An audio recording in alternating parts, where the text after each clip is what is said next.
So, there are so many of you guys in my comments that are asking whether or not you should walk 10,000 steps a day all at one time, or is it okay to break it up throughout the day? I've tried it both ways in these 20 days that I've been walking 10,000 steps a day. So, I'm going to give you what I've learned from my experience with it. Most days, I try to get 10,000 steps a day all at one time by going outside and walking around my neighborhood or walking to some of the shops that are close to my house.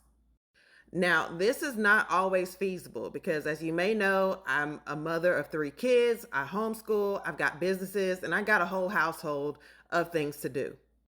But I find when I do it this way that I also get those steps that add up throughout the day added onto my total. So I end up getting that 10,000 steps that I get done first thing in the morning.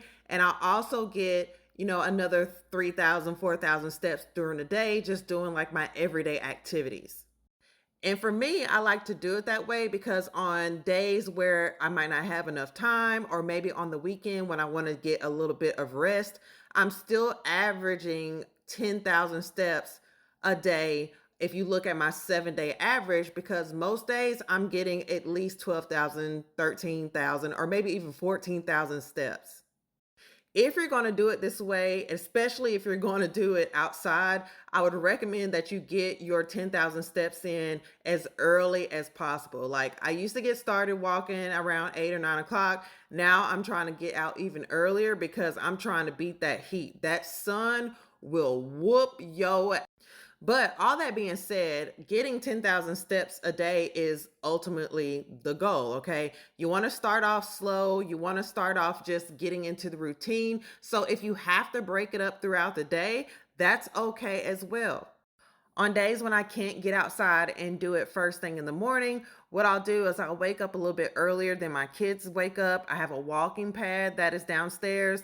I turn on the news, I grab my coffee and some water, and I start my walking pad, and I'm able to get at least 15, 20, maybe even 30 minutes done and out the way. And 30 minutes is probably around 3,000 to 4,000 steps. The mornings tend to be a little bit busier for me because I do have a toddler. So as soon as her little feet hit the ground, it seems like those steps just start accumulating, like just snowballing because she's so busy and I'm following her all around the house. So just from that, I can end up with about 6,000 to 6,500 steps.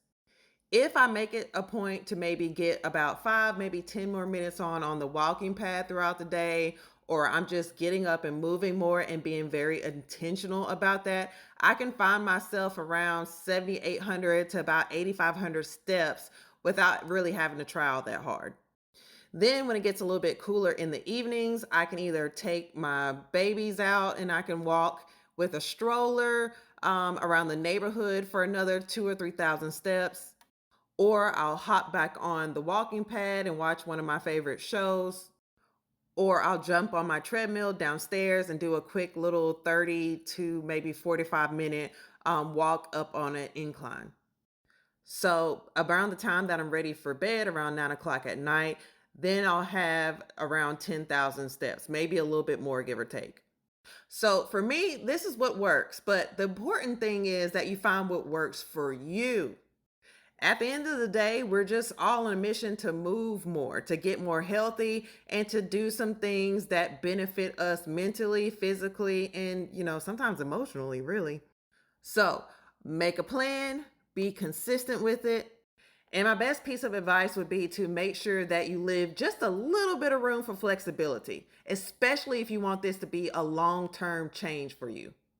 If you have any more questions about getting 10,000 steps a day, leave them in the comments. And there's also a free accountability group that I created on Facebook. You can check that out at the link in my bio. High five, good luck.